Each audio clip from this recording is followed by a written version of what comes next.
Assalamualaikum warahmatullahi wabarakatuh. Selamat pagi. Selamat sejahtera.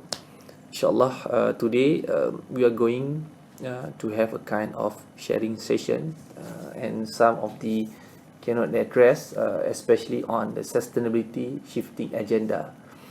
And today, I would like to express and try to explain implicitly what does it mean by the shifting agenda in sustainability. And in modern world, nowadays is people talking about sustainability in different ways, in different paths, in different sectors.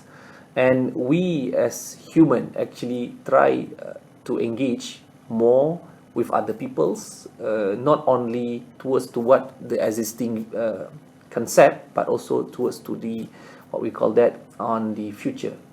What the ready agenda on the sustainability, people talking about, on the possibilities that our world become more restrained and very unresourceful in the next future decades, something like that. So in our next chapters in the shifting the agenda is why and how we need to encourage people more, working towards and togetherness, especially in terms of making this happens in our new modern era. So in the what we call that the conceptual of the sustainability, people always refers the sustainability always empowered the what we call that environment factors, which means that nowadays people talking about the pollution, people also concerned about the depletion of the resources for the planets and also the climate change, something like that. But we supposed to know and to understand the sustainability is not only on the environment part, and because of that people's always thinking that this is only for the one man show or something, like one group actually working on that, like the activists or NGO is working on that. So believe me that in our correct pathway for the sustainability, we have to engage and try to what you call that integrate with social and also the economic perspective, that we call it as the three pillars. It means that we have to understand the social part, economic value, and also the environment impacts. So because of the social, economic, and environment, so that's the what we call that the subset and also the trigger factors for the sustainability, because this is something like how we ensure that we can manage our resource, we can do some planning, we can execute what we plan for, and also what's the impacts towards to the society, towards to the peoples, towards the planets, and also maybe some other biodiversity. So that's the element on the sustainability. And because of the sustainability is also anchored with a kind of economic value added drive to what exactly what we call that the localizing economic growth. So that's the reason why people nowadays is try to think in a different world, what exactly our future ready job, for example, and any other the populations can cope for what we call that job creation for them, for example. So this is a kind of sustainability concept in order for us to understand what exactly the reputation on the competitive of other worlds, for other what we call that a country is working the same things. For example, nowadays we know that China and also India is booming in order for the economic growth, but without some other consideration, we also understand that European also now collapse within their economic growth. For example, they are trying to make it some sustainable practice in order for them to sustain and to make it relevant in the next decade, for example. So this is a kind of issues when we are targeting for the shifting agenda in the sustainability. But that one is on the economic part. How about in terms of the contributions by other peoples, by other man-made, in order for us to understand what exactly we can dig out from our resources. For example, that nowadays we also talking about the resource from petroleum. We also talking about the resource for food, for example, or food security, for example. So how people actually in the future, maybe next 10 years from now or 20 years from now, they try to cope and try to understand whether they are applicable or really depends to that kind of resources. And because of that, there are some kind of sustainability aspects working on that. For example, they are making a kind of other alternative resources for that kind of food, for example, in order for them to survive.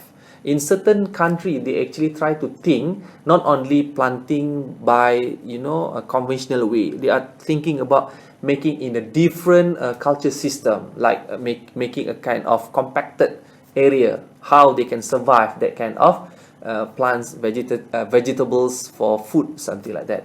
And also we are having a serious issue in terms of toxicity, what we call that the component of chemicals in our food, for example. That is a sustainability also talking and try to embrace that kind of issue. And of course, we are not, ignore the tolerance about the pollution, because once you boom a kind of, industrial area, and also you are making a kind of sectors is very massive in terms of, making those, what we call that, bulldoze for that kind of industrial plan, for example, for that particular of country. Pollution is the best, the first thinking how we want to manage waste, we want to manage the energy as well, water, something like that. So that's the pillars of the sustainability. Okay, all right. So what exactly in the future people try to avoid or try to adopt a kind of global and local issue? We know that we understand in our country, for example, in Malaysia, we still lacking in terms of making a habits, transforming in terms of our attitude when we are dealing with waste, for example, pollution, something like that. So there are few kind of steps people talking about this kind of global and local issues. For example, like we are also concerned about the habitats destruction, in order for us to know that if we pollute our river system, it will also end up to our ocean, and our ocean is actually our food resources, for example. So this is a kind of the global issues, and also local issue. If we know that this is always in certain years rising this kind of impacts. And also flood is actually because of, we know that most of the problems not controlling by ourselves, or our management or the government frameworks. But you have to understand, flood is actually happenings to certain area, and maybe because of the system on drainage, the system of river stream is not properly been maintained or not properly been planned. So because of flood can come like because of nature, and flood also can come because of the human error or failure. So that's the reason why in the world right now, people not only confronting about what happens in the future, but what exactly the adaptation for the people when they are located very flood prone, very flood risk area. So this is what the national and also the global issues. And because of that, for example, Albert Einstein always, our referral when we are talking about the what we call that mankind, for example. And he told us that the significant problems that we face cannot be solved at the same level of thinking created to them. This is a level of thinking that always been mentioned a few hundred years back, because we know that people, when they are trying to do something, they don't forecast what exactly happen in the future. They only thinking what they can gain from that kind of activity. So this is a kind of a very serious issue when we are talking about how to balance it out. For example, we want that kind of economic growth happens to that kind of area, but at the same time we want to protect our resources. We want to make sure that this is the best for us to make it a kind of equality for that kind of issues. For example, we also having a problem on health and poverty. For example, one of the examples, we know that in certain area in developing countries or third world country, they are very concerned, much concerned about their poorly developed country, for example. So what they are doing, so they are maybe less focused on health aspect. For example, they can also use a kind of untreated water. They can use actually unsanitized area because they are only thinking about their food. They want to survive in that particular of area. So what happened? They may be less hygiene, but they need a kind of money for them to survive in that kind of period. So this is a kind of global issue. We know that this happen everywhere. And also when we are talking about the consumption, like on energy and water, we know that right now government try to make our public to understand why we need to increase the tariff, for example, because we are managed a very resourceful resource that actually to protect our future, because we know that several publics, they don't have that kind of sense that this kind of resource is not for you, it's actually to protect until to the next generation. Because of that, for example, energy and water, people thinking like this way, I can pay more, so no worries. So means that they don't bother other people's, for example, but they actually missing something, because if they pay more, it means that they can supply or demand more. So when they supply more or demand for that kind of elements, so what happened to others people that cannot access to that, or they cannot pay more based on what they actually the rich man can pay. So this is a kind of balance activity that we have to think, and how to make it this relevant to all of other peoples. So this is what the global issues happening right now. And because of that, in terms of shifting the agenda, so we know that United Nations already established the SDG, the Sustainable Development Goal 2030. It was launched in 2030, which means that 5 years before, they already gazetted few things. They already planned for something, and they are trying to engage several partners and countries in order for them to make it a blueprint of the SDG 2030. But what happened in the bottom line, especially for our publics to understand what's the contribution towards to the SDG, because SDG always confusing, always not very relevant to the middle class of publics, and also the bottom line of the public, because they know that this is only a matter for the government. This is a matter of politicals, so they don't really bother that one, and they don't really want to contribute, because of it is not really significant to their economic value, or it's not really directly significant to them.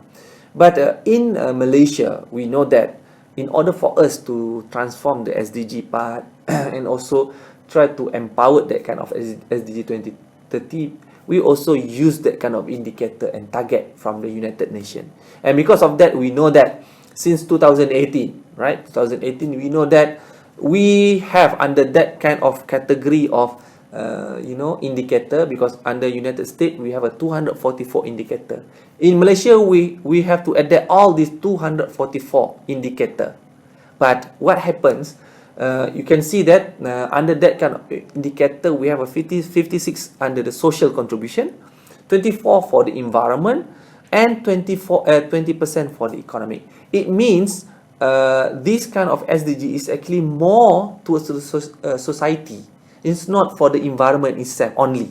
So this is what we are trying to make people understand. The sustainability is not always to maintain our planets, to maintain our environment. It's actually to create or to make a kind of social and publics to understand first, to make it their spiritual understand, and they will do by their habits, for example. So this is the important thing when we the United Nations actually developed for the SDG 2030, and it's actually a very good plan.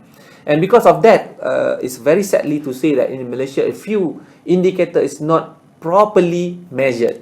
For example, we have SDG number 17, for example. That one is actually under the partnership and global's reputation, for example.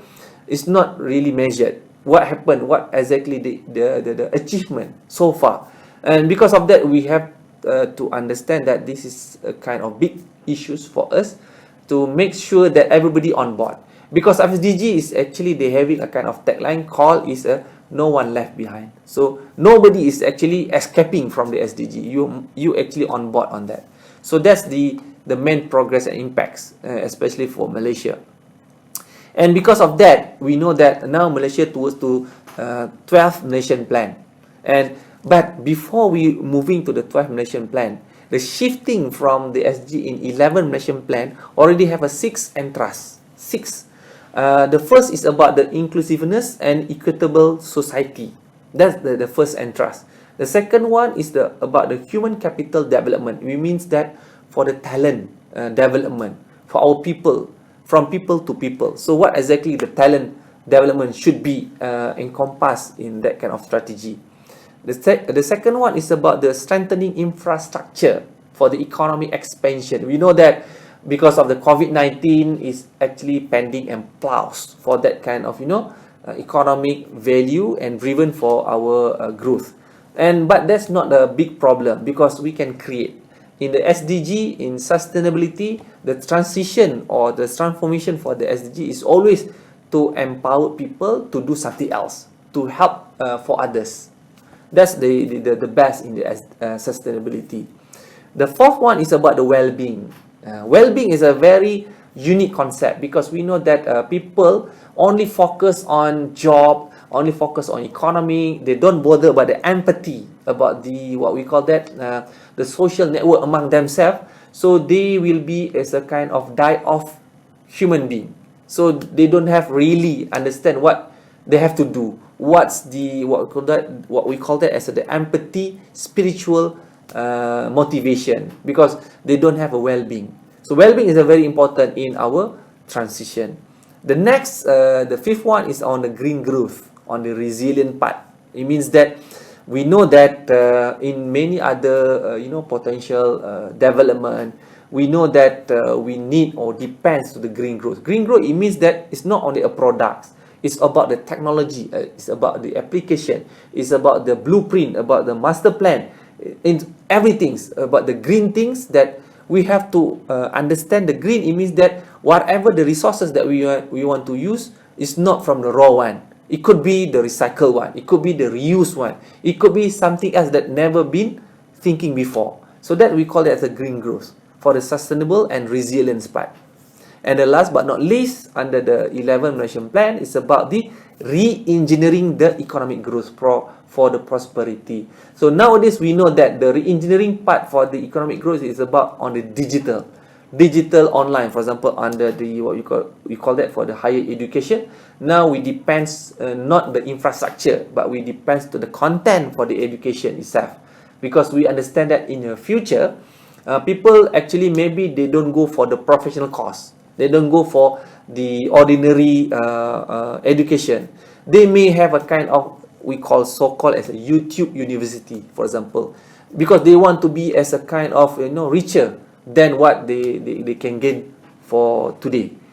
This is what the future is all about. We know that, we understand that there's a lot of opportunity out there. It's not only on the basic job that we can create for them. So this is a shifting agenda and shifting transformation from one point to another, to benchmark from one to another. So this is something that relevant in the SDG 11 Malaysian Plan. And because of that, we know that we always heard that the concept of sustainability, as I mentioned earlier, it's about environment, not for the others. But after the 5 minutes, 10 minutes, my keynote, it's already showed to us that sustainability is everything in our daily life. It's actually our lifestyle. So because of that, we need the most keyword area for you to understand on the sustainability is try to balance it out. We cannot gain 100% for one sector, one pillar. No, you cannot do that one. You have to understand everything and try to balance it.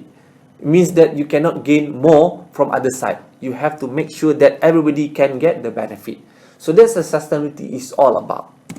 And because of that, people always thinking, okay, I can do it now. I can move it from now. I can change now. But what happened in future? Is it the continuation will happen? And sustainability itself is about how to make sure that you sustain that kind of activity, that kind of system, that kind of framework, because everybody will follow that things.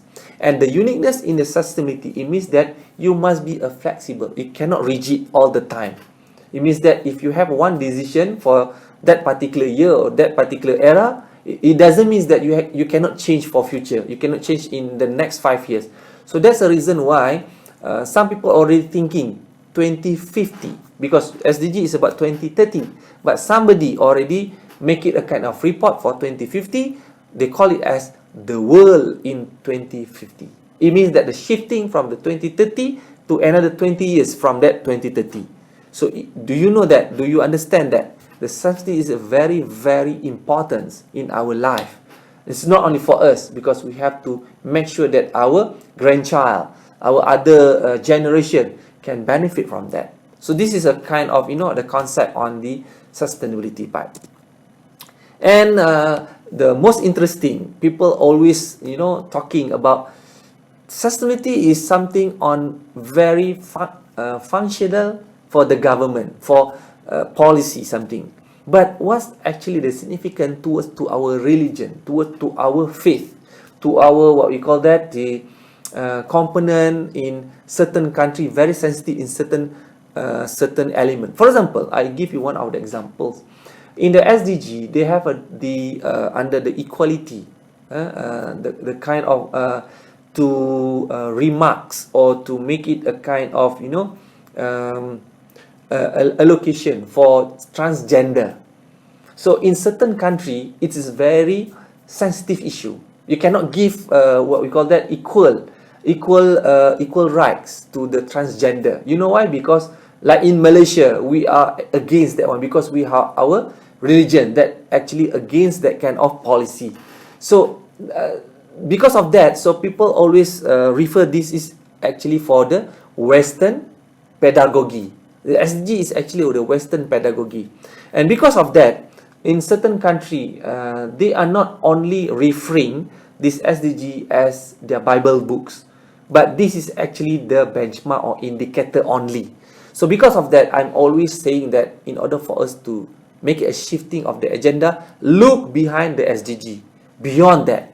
So it means the SDG is only to give you a guideline, to give a kind of the baseline data for us to follow. But it doesn't mean that you have to follow everything, but you have to be very flexible. So this is the sustainability is all about, because religion also asking the same thing for their followers, right? Like in Islam, as a Muslim, for example, we need to follow our Prophet of Muhammad, for example. So what exactly their rules and regulation, for example, to make sure that we are bringing together the SDG is our daily life, but also religion is actually tight bonding together with that things. Because without any proper document, without any proper guideline from others to help us, this is something meaningless. So this is actually parallel with what we actually understand from our own religion. Because most of the religion, all the religion, I do believe that they are asking the sustainability must be there. Cleanliness, follow the rules, regulations, don't betray your country, for example. This is one the part of in our religion. And SDG is only a tool, measurement for us to do. So there is no conflicts actually. That's a reason why SDG always having, we call it think global, but you act local.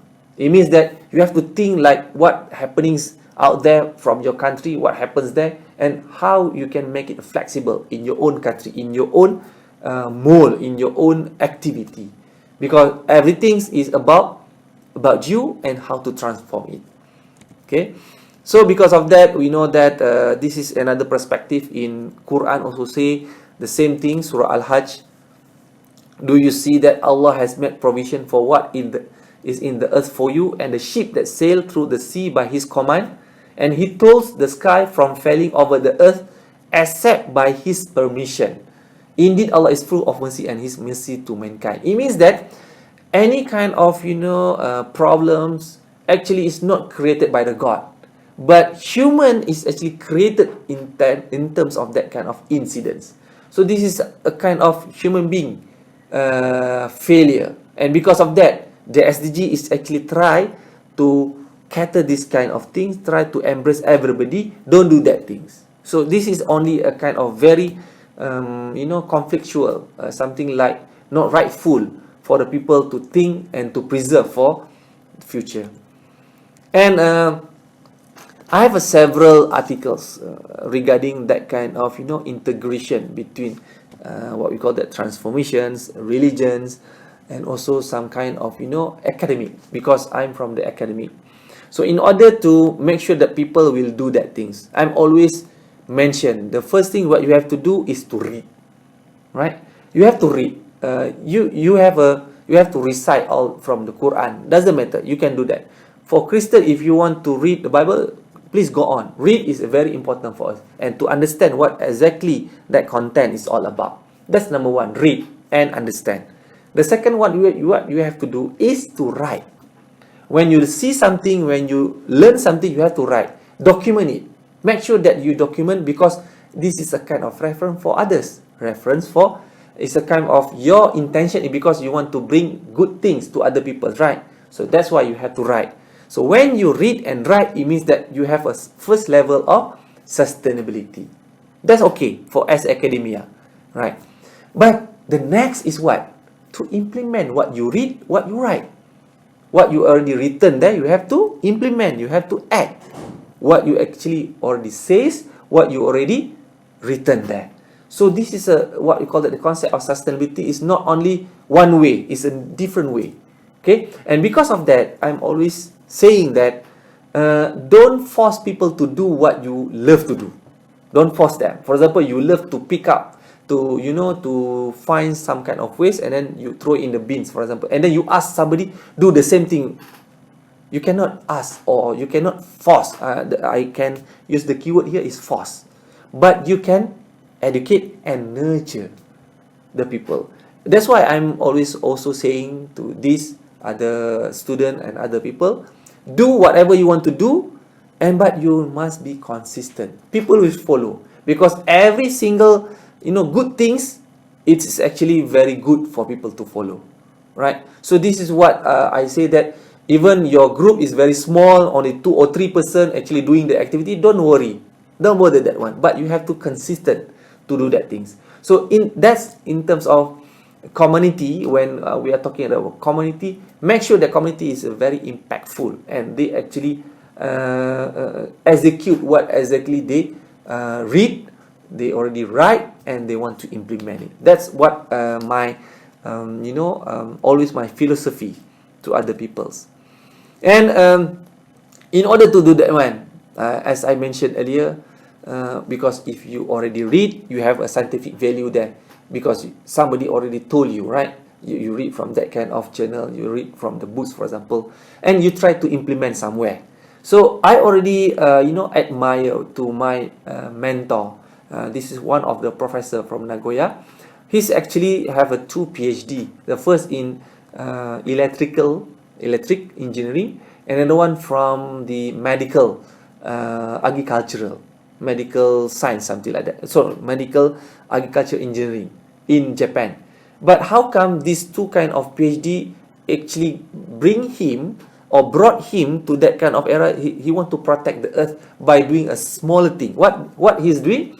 He cultivating the water hyacinth. Water hyacinth is actually one of the invasive species in the riverbank.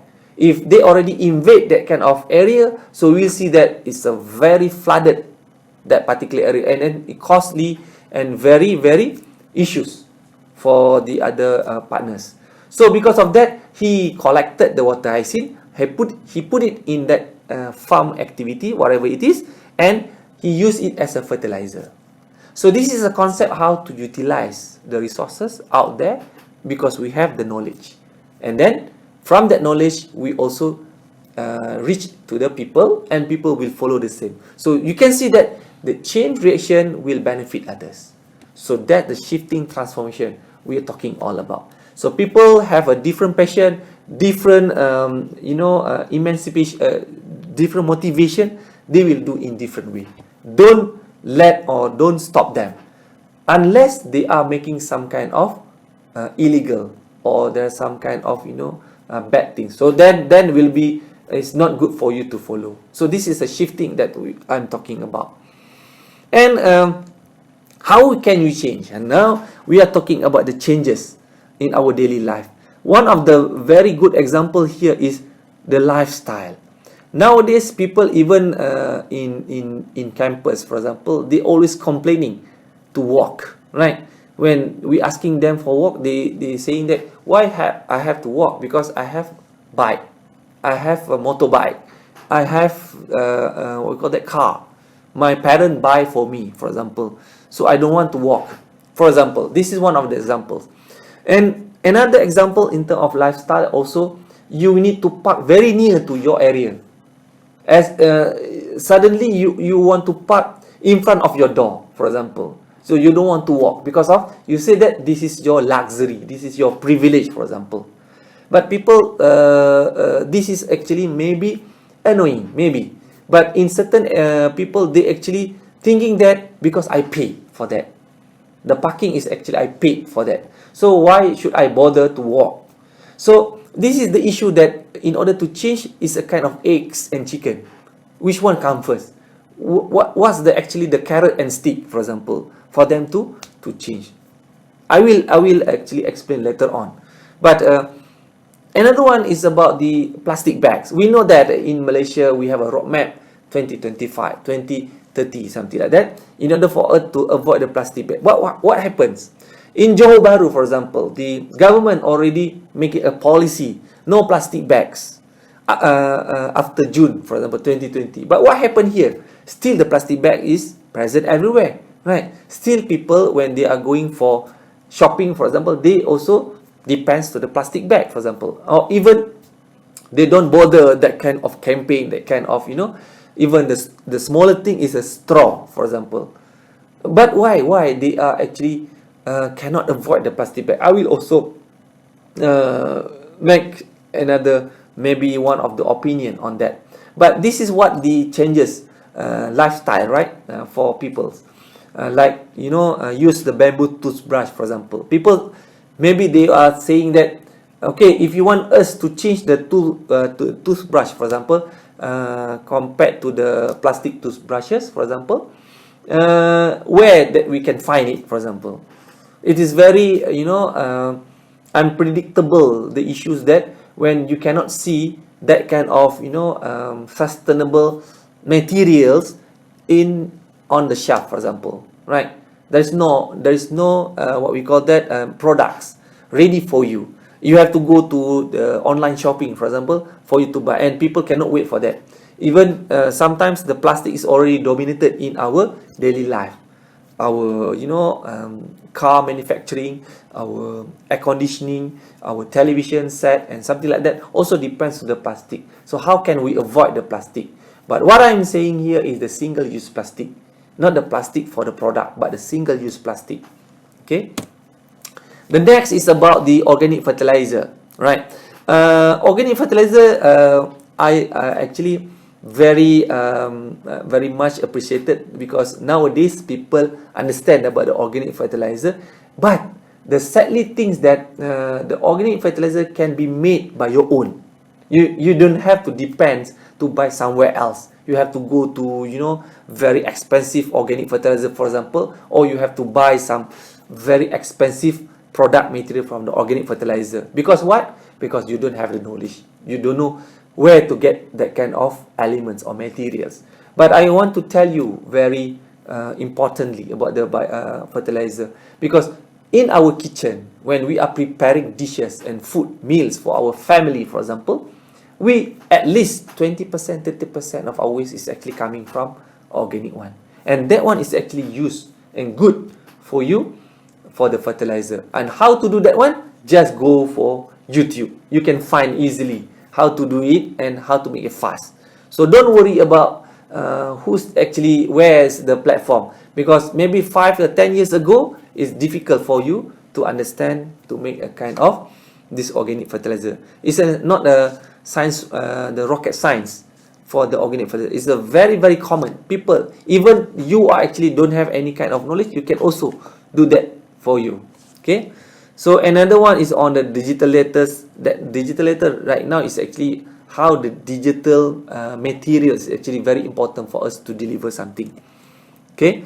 And also we are very careful right now in the sustainability. People also, as I mentioned earlier just now, about the food security or food safety. And I think few years back we heard that there is some kind of manufacturer is actually making a fake products. It's coming from, you know, what we call that we didn't know the resource for that kind of material. Sometimes they make it from plastic, sometimes they make it from the illegal material. That actually making us very, you know, very concerned about our health in future, for example.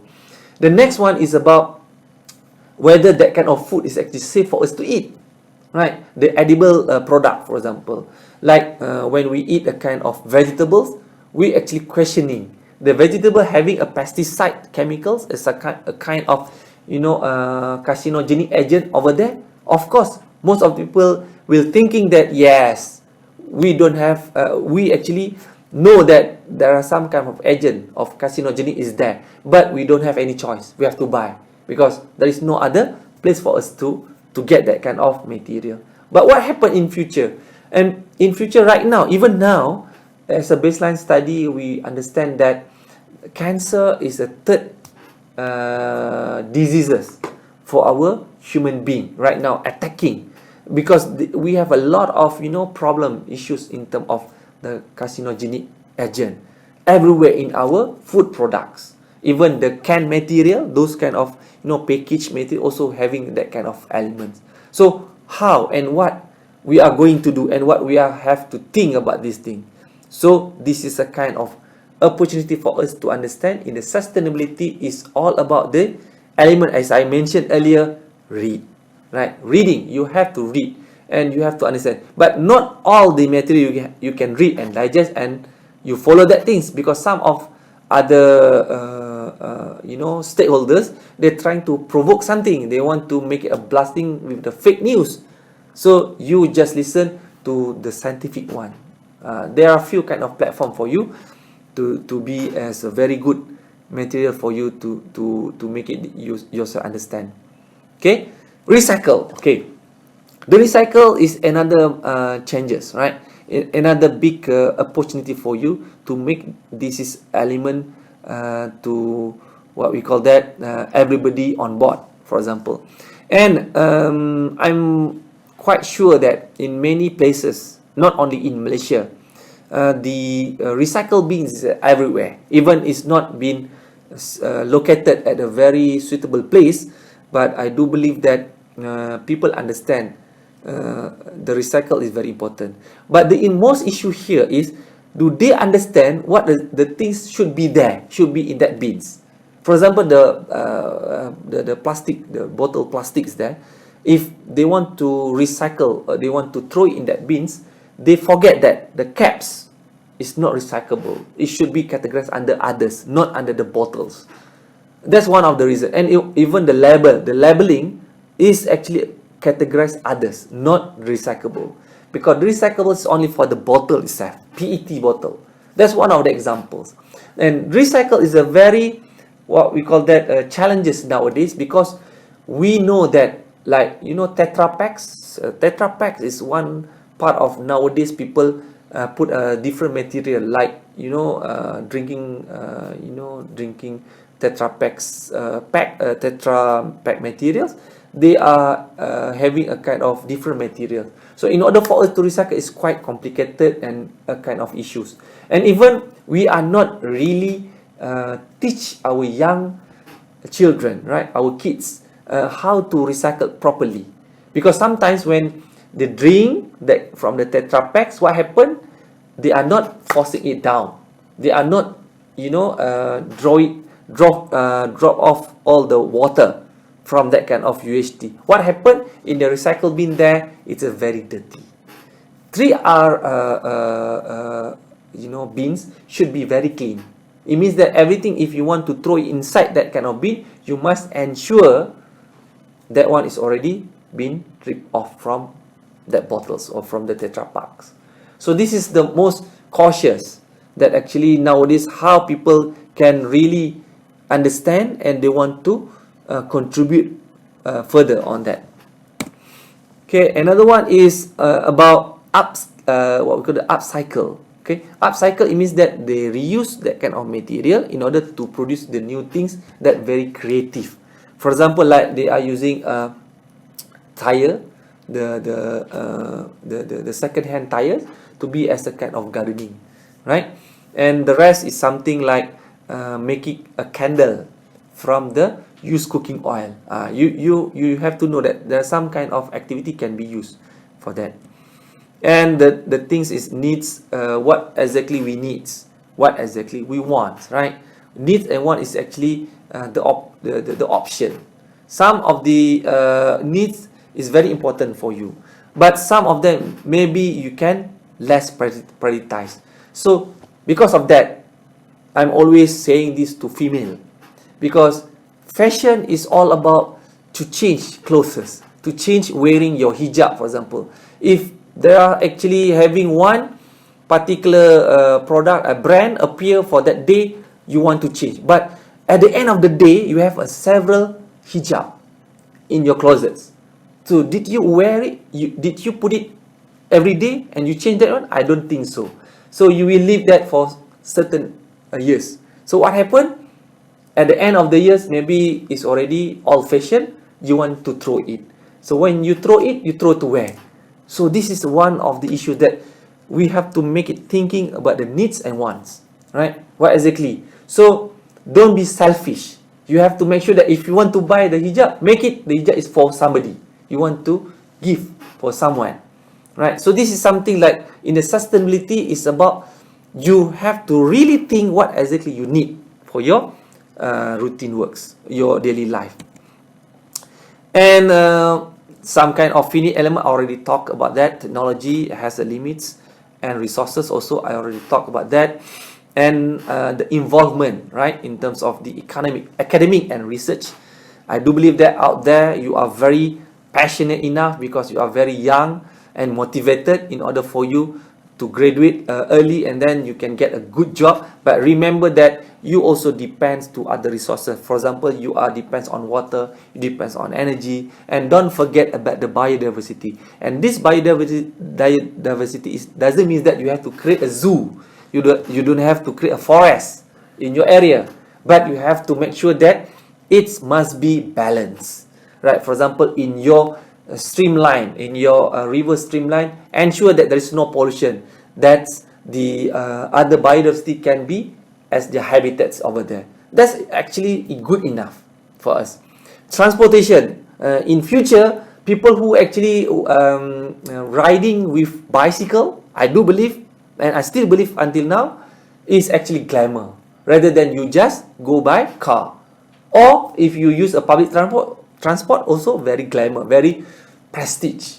This is a kind of the changes of the thinking and also the mindset for the people. If you actually drive by yourself, you go to the city, people stare at you, for example, because they say that why you have to be so stupid, drive by yourself and you are congested in the traffic jam, for example.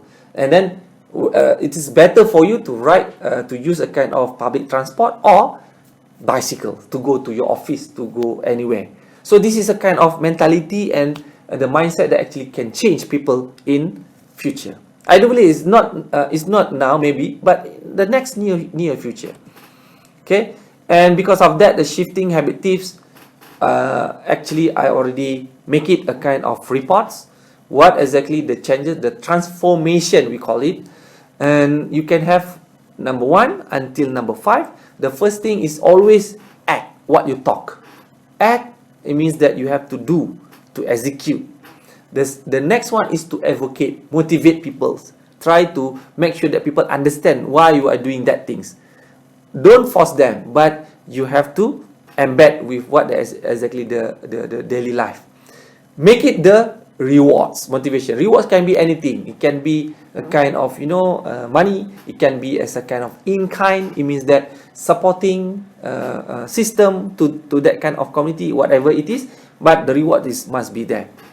And the most important things out of others kind of habit changes is on the compassion and also the empathy. Empathy, it means that inside your heart, why you want to do that one, because you're always thinking that this is good for others. So empathy is always as my high rank in order for you to shift the habits. And also make sure that sustainable living, it means that it's not only in the campus you make it sustainable, but also you must sustain in everywhere. If you go to your house, you can do the practice of sustainable. If you go to other office, you have to do that kind of sustainable things. So it means that it should be treated equally to any other places.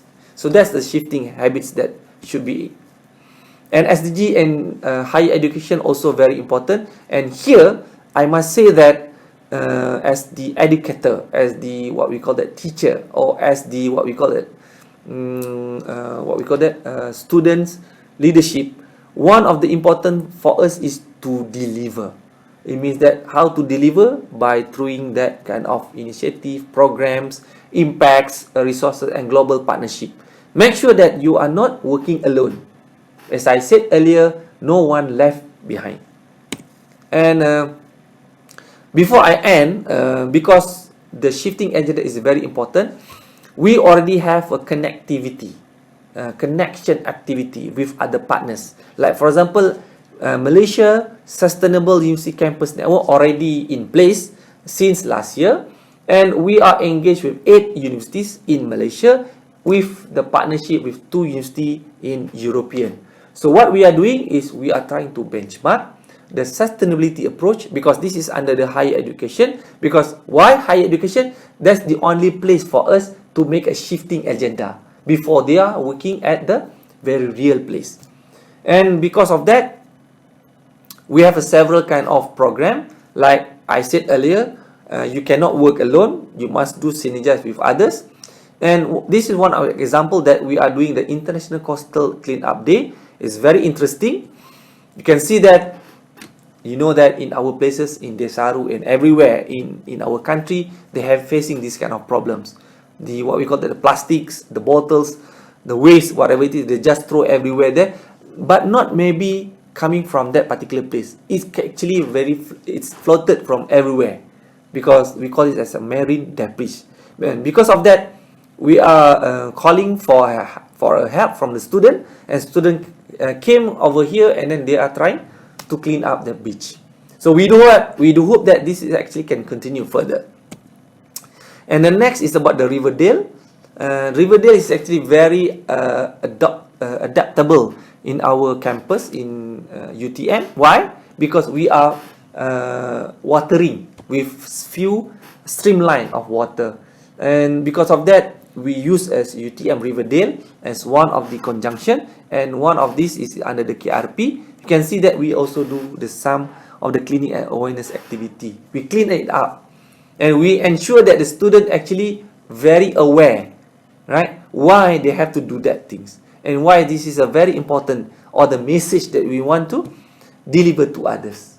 So we create that things.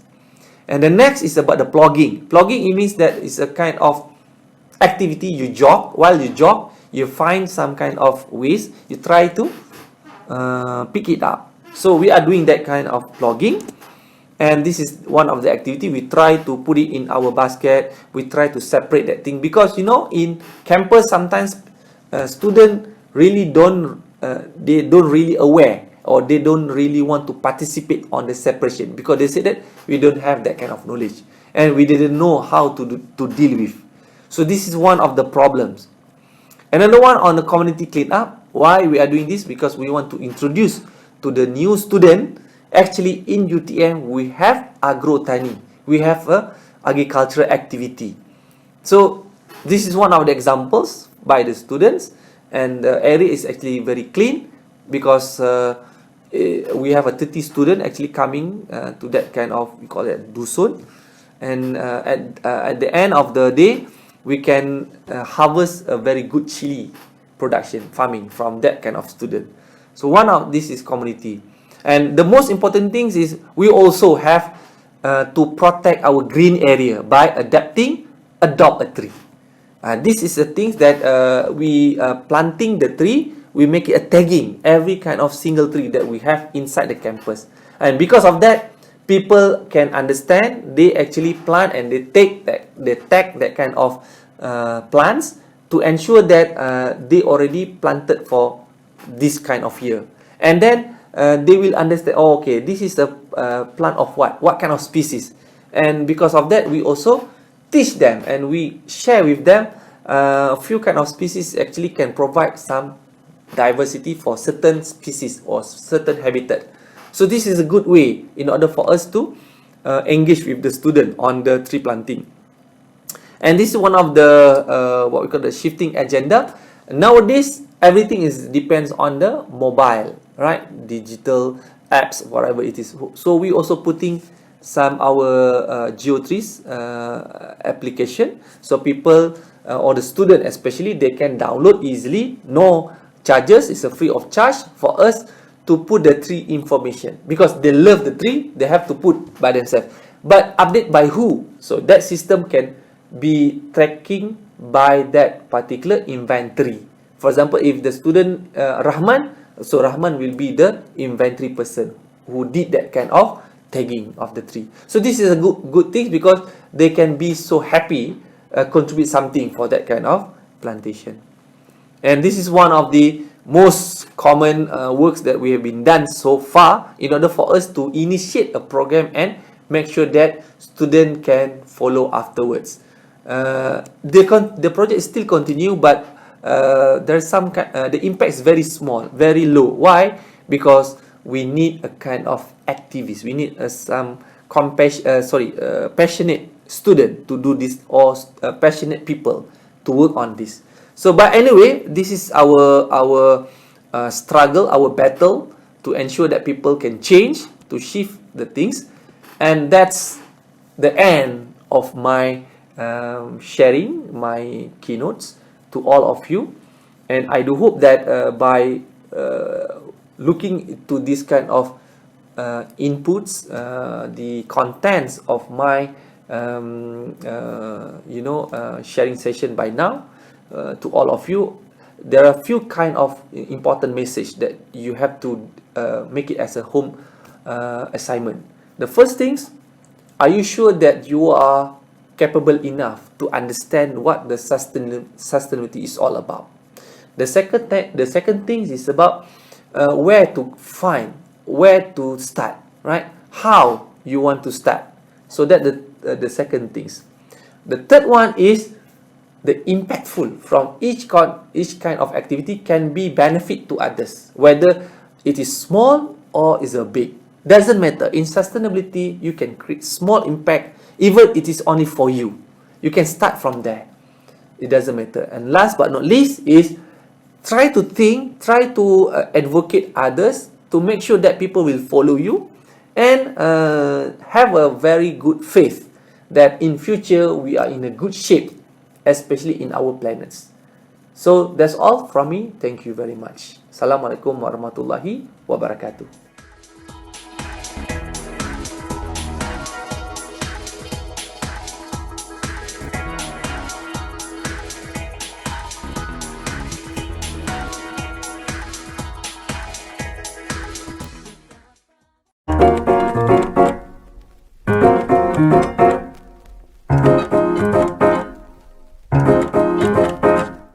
Assalamualaikum and salam sejahtera. Yang berbahagia, Associate Professor Dr. Nur Hazarina Hashim, Chair, School of Graduate Study, Universiti Teknologi Malaysia. Yang berusaha, Dr. Norah Muhammad Nur, General Chair of ICHES 2020. Honorable Deputy Deans, Chairs and Director of UTM. Our distinguished guests, speakers, Organising Committee and Secretariat of ICHES 2020, presenters, participants, ladies and gentlemen. I would like to project my gratitude with Alhamdulillah, praise to Allah and our Prophet Muhammad sallallahu alaihi wasallam and his beloved companion. It is an honor as the chairperson of ICHES 2020 to warmly welcome all the presenters and participants to the 8th International Graduate Conference on Engineering, Science and Humanity. In this challenging period of time, technology has been our best friend since then. Therefore, we have to move forward along with it. I'm glad to announce that for the first time in the history,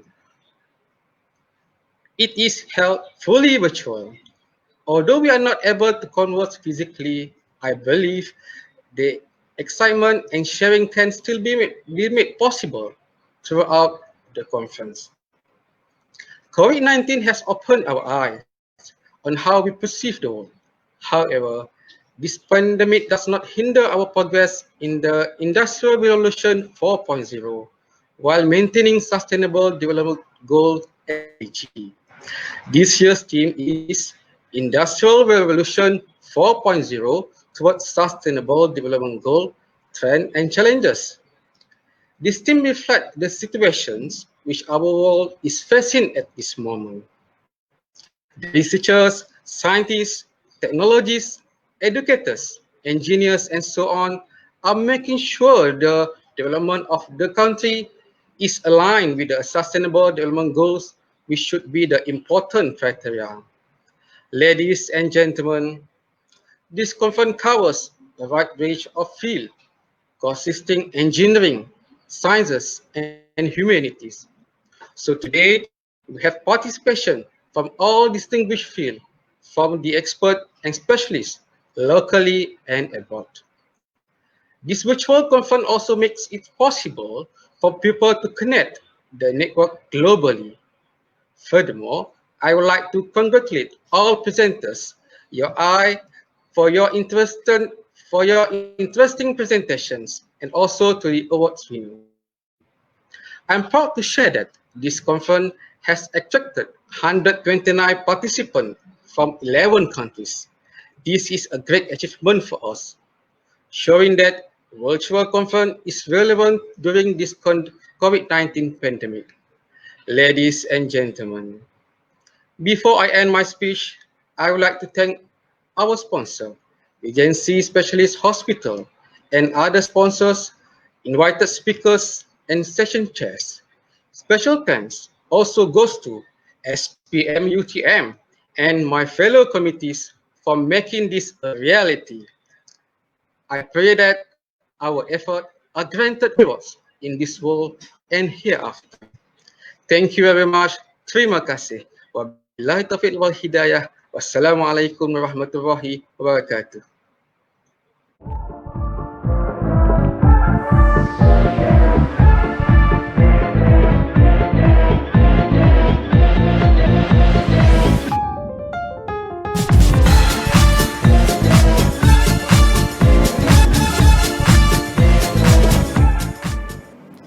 Bismillahirrahmanirrahim. Assalamualaikum dan salam sejahtera. Yang berbahagia Dr. Nora Muhammad Noor, the General Chair of 8th International Graduate Conference on Engineering, Science and Humanity 2020, ICSES University Technology Malaysia. Yang berusaha Mr. Muhammad Imran Ismail, Chairperson of the 8th International Graduate Conference on Engineering, Science and Humanities 2020, University Technology Malaysia. Deans, Deputy Deans, and Directors of UTM, our distinguished guests, Speaker, Organising Secretariat of the 8th ICSES, Presenter, participants, ladies and gentlemen. Assalamualaikum and Alhamdulillah, praise to Allah on the success of the 8th International Graduate Conference on Engineering, Science and Humanities 2020 for the past 2 days. It is also a great pleasure for me to express my gratitude to the organising committee of this conference, the Postgraduate Student Society of University Technology Malaysia, with the collaboration of the School of Graduate Study, which provide an opportunity for the local and international experts to share their thoughts and insights about the best practice in the field of engineering, science and humanities in the area of Industrial Revolution 4.0 towards the Sustainable Development Goal. Alhamdulillah, despite the COVID-19 pandemic, in Allah's grace, everything has gone smoothly, and now we are almost come to the end of the conference. The 8th ICSAS 2020 has been successfully integrated all components involving engineering, science, and humanity in one place. The conference is an arena in which we share knowledge, opinion, innovative educational practices, strategies, and theories as we envision new direction in our education. Through the conference, I sincerely hope that the three major fields of research, ICSAS will serve as a training ground for the postgraduate students to become dynamic future leader. I hope that ICSAS 2020 will provide many benefits and opportunity to presenter and participants in developing knowledge and networking in the education world. We strongly believe that your contribution and expertise have encouraged and inspired our students and educators. Finally, on behalf of the organizing committee, I would like to say a huge thank you and my sincerest gratitude to Professor Dr. Fatin Aliyah Pang Abdullah and Professor in Senior Dr. Muhammad Fadil Muhammad Din, who have been very cooperative in delivering their insightful keynotes speech. To the advisory and the organizing committee of the 8th ICSAS 2020, I deeply appreciate your effort in organizing this conference successfully. The appreciation also goes to everyone who has contributed directly and indirectly to the success of this conference. So with Bismillahirrahmanirrahim, I officially close the 8th International Graduate Conference on Engineering, Science and Humanities 2020. Thank you.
Come and catch ya!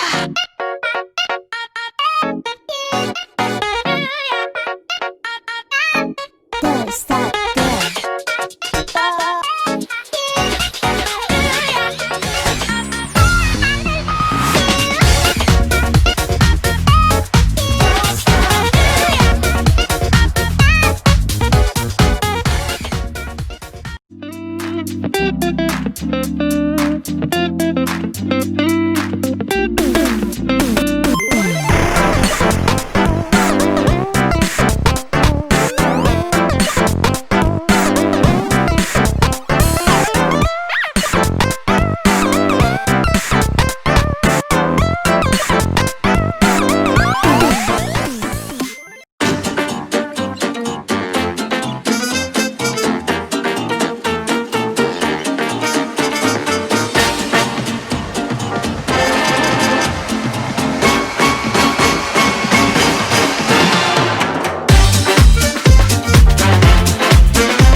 Ashley Mebau.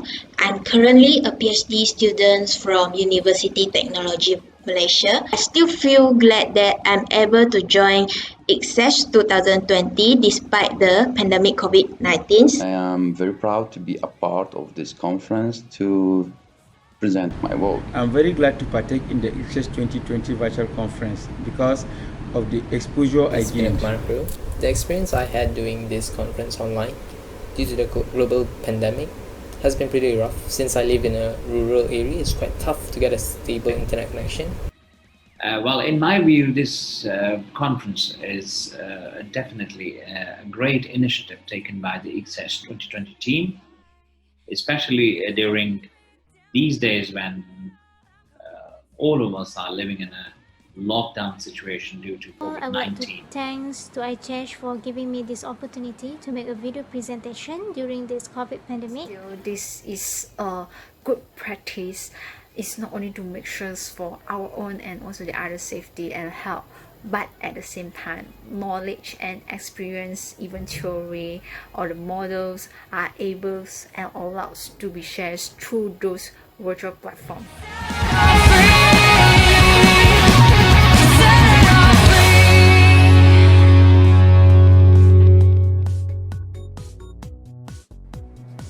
Hi, thank you for participating in ICSES 2020. We look forward to welcome you in ICSES 2022. See you!